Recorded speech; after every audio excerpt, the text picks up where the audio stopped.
Six semester Bengali honours C14।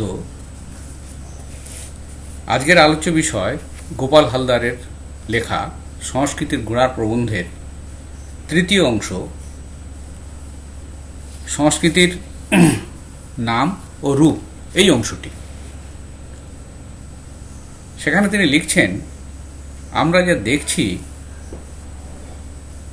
আমরা সংস্কৃতিকে সাধারণত বুঝতে চাই না। সংস্কৃতি বলতে আমরা বুঝি কাব্য, গান, শিল্প, দর্শন, আচার বিচার, বড়জোর এখন বিজ্ঞানকেও এর অন্তর্ভুক্ত করে নিয়েছি। কখনো আমরা ভাবি সংস্কৃতি দেশগত, কখনো বা ভাবি তা কালগত। যেমন কখনো আমরা বলি ভারতীয় সংস্কৃতি, গ্রিক সংস্কৃতি, চীনা সংস্কৃতি, চীনা সভ্যতা, পাশ্চাত্য সভ্যতা। কিংবা আরও ভাগ ভাগ করে বলি বাংলার কালচার, পশ্চিমবঙ্গের সংস্কৃতি, ভাগীরথী সভ্যতা ইত্যাদি। অথবা ধর্ম জাতিগত সূত্র ধরে বলি আমরা হিন্দু সংস্কৃতি, ব্রাহ্মণিক কালচার, মুসলিম সভ্যতা ইত্যাদি।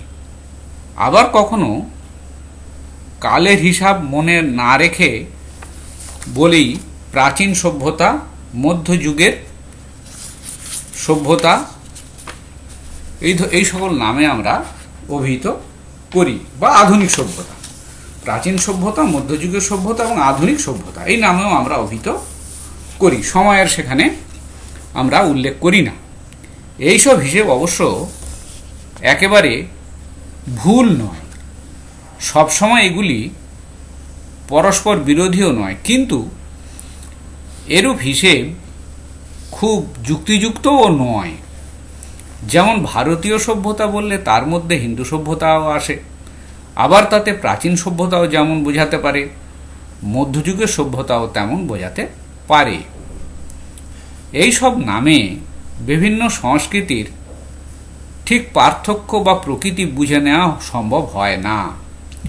তাতে সংস্কৃতির বিজ্ঞানসম্মত পরিচয় আমরা পাই না। তথাপি এরূপ নাম দেওয়া হলে তাতে সুবিধা অনেক, মানুষ সহজে তা গ্রহণ করতে পারে। আর তাদের মধ্যে একটা যৌথ অহমিকা বা অহংকার বা গ্রুপ প্রাইড তৃপ্তি লাভ করে। কিন্তু সেই সূত্রে সেই নাম মাহাত্ম্য আমাদের মনে এমন একটা কমপ্লেক্স বা মোহের ঘূর্ণি সৃষ্টি করে দেয় যে আমরা ভুলে যাই সংস্কৃতির ব্যাপক অর্থ কি। তাহলে সংস্কৃতির ব্যাপক অর্থ অন্যরূপ, এটাই আমাদের বুঝতে হবে। তার মূল কোথায় আর তার বৈশিষ্ট্য বা কি দিয়ে নির্ণয় করা হয়। তাই এক এক জাতি বা জুত ধরে নেওয়া হয় এবং এই মূল আছে তার রক্তে। সে রক্ত নর্ডিক হতে পারে, ল্যাটিন রক্ত হতে পারে, আর্য রক্ত হতে পারে, এমনকি বাঙালি রক্তও হতে পারে। কেউ আবার বলেন তার সংস্কৃতির মূল আছে তার ধর্মে, ইসলামে, হিন্দুত্বে অথবা খ্রিস্ট ধর্মে, কিংবা ভূত পূজায়। আর সংস্কৃতির বৈশিষ্ট্য তেমনি প্রত্যেকে নিজের অভিরুচি মতো নির্ণয় করে নেয়। কোনো সংস্কৃতির নাম দেয় আধ্যাত্মিক, কোনো সংস্কৃতিকে বলে জড়বাদী। হতে পারে গোষ্ঠী ও ধর্মের গুণাগুণ খানিকটা আছে, আর নিজস্ব বৈশিষ্ট্য হয়তো খানিকটা সত্য প্রত্যেকের থাকে, কিন্তু সে বৈশিষ্ট্য প্রায়ই আপেক্ষিক, কারো নিজস্ব নয়। একান্ত করে কেউ বলতে পারবে না যে সেই বৈশিষ্ট্যটা শুধুমাত্র তার। আর সে বৈশিষ্ট্য আবার নানারূপ ঘাত প্রতিঘাতে পরিবর্তিত হয়।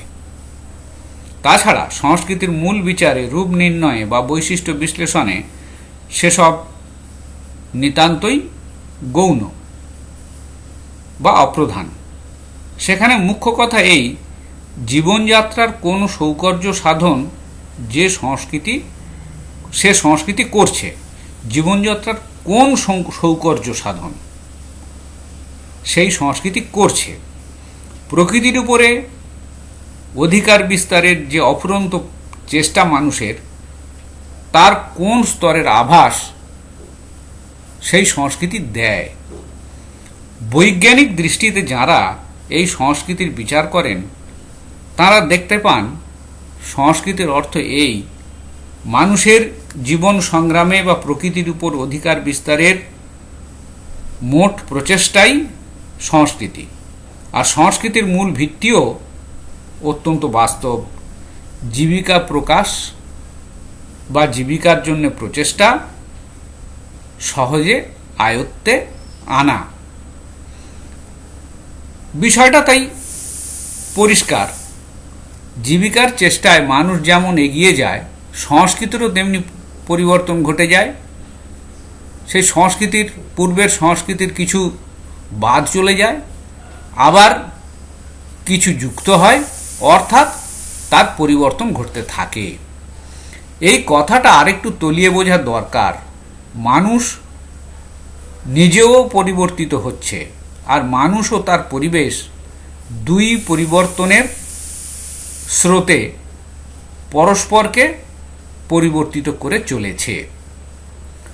সঙ্গে সঙ্গে অবশ্য মনে রাখা ভালো, মানুষ পরিবর্তিত হয় এই কথাটি কী অর্থে সত্য। মানুষের অবয়ব সংস্থানের কোনো পরিবর্তন হয় না, অর্থাৎ চোখ, কান, নাক, মুখ, হাত, পা সবই আছে তার।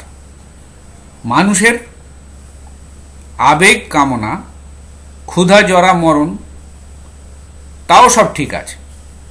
তবে মানুষ কিভাবে পরিবর্তিত হয়ে যায়, তার অর্থ হলো এই যে, মানুষ যেই পরিমাণে পশুপক্ষীর মতো জীব, সেই পরিমাণে সে প্রকৃতির বাধ্য, প্রাণবিজ্ঞানের বা বায়োলজির নিয়মের অধীন। সেই পরিমাণ তার পরিবর্তন হয় না, সেগুলোর কোনো পরিবর্তন হয় না। যে ক্ষুধা, তৃষ্ণা ইত্যাদি সবই আছে, তার অবয়ব সংস্থান যেটা বললাম, সেটা তার সবই ঠিক আছে। সে খেতে চায়, তার সন্তান সন্ততি চায়, মৃত্যুকে ভয় পায় এবং পারস্পরিক সম্পর্ক বা মিলন বা সঙ্গম খোঁজে সে। কিন্তু মানুষ তো শুধুমাত্র জীব নয়, সে আপনার জীবিকা আয়ত্ত করেছে, জীবন ধারণের উপযোগী রসদ সে খুঁজে নিয়েছে, একটা আর্থিক জীবন সে গড়ে তুলেছে। প্রকৃতির রাজ্যে সে নানা রূপে অধিকার স্থাপন করেছে।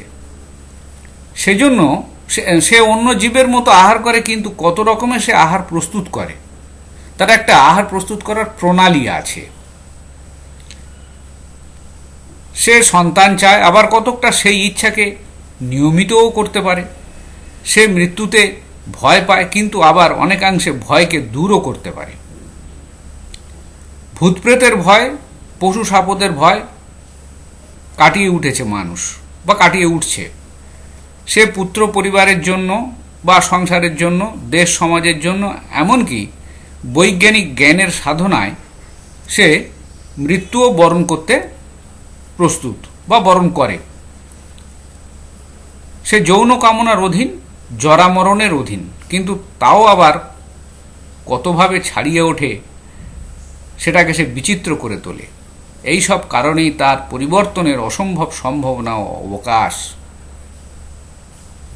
জীবিকার প্রয়োজনে মানুষের জৈব ধর্ম বিলুপ্ত হয় না, কিন্তু উহার প্রকাশভঙ্গি ও শক্তির মাত্রা পরিবর্তন ঘটে, শক্তির মাত্রার পরিবর্তন ঘটে, যাতে তা জীবনযাত্রার বেশি সহায়ক হয়ে উঠতে চায়। এইরূপে জৈব ধর্ম প্রধানত মনুষ্য প্রবৃত্তিতে পরিণত হয়। তাই সেই জীবিকার প্রয়োজনে যেমন মানুষের আর্থিক জীবন পরিবর্তিত হয়, তেমনি তার প্রবৃত্তিও আবার বিকশিত হয়, বিচিত্র হয় বা নানা রূপ ধারণ করে। নতুন ভঙ্গিতে, নতুন শক্তিতে, সংযমে বা নিয়মে সেগুলি প্রকাশিত হয়। এই অর্থেই মনুষ্য প্রকৃতি পরিবর্তনশীল। মানুষ শুধুমাত্র জৈব প্রেরণার বশে চললে এই প্রকৃতি পরিবর্তিত হতো না। মানুষ আর মানুষের আর্থিক জীবন না থাকলে সাংস্কৃতিক জীবন, মানুষের আর্থিক জীবন না থাকলে, সাংস্কৃতিক জীবন না থাকলে তবে থাকতো তা শুধু পশুর জীবন, যার পরিবর্তন নেই, যা নিজের পরিবেশকে বদলে ফেলতে পারে না, নিজেও পরিবর্তিত হয় না। কিন্তু মানুষের আর্থিক ও সাংস্কৃতিক জীবন গঠনের শক্তি আছে বলে সে মানুষ, আর ঠিক সেই কারণেই মানুষের প্রকৃতিরও পরিবর্তন ঘটে। এই পরিবর্তন অবশ্য জানায় অজানায় নিত্যই ঘটছে, সাধারণত তা মানুষের চোখে পড়ে না।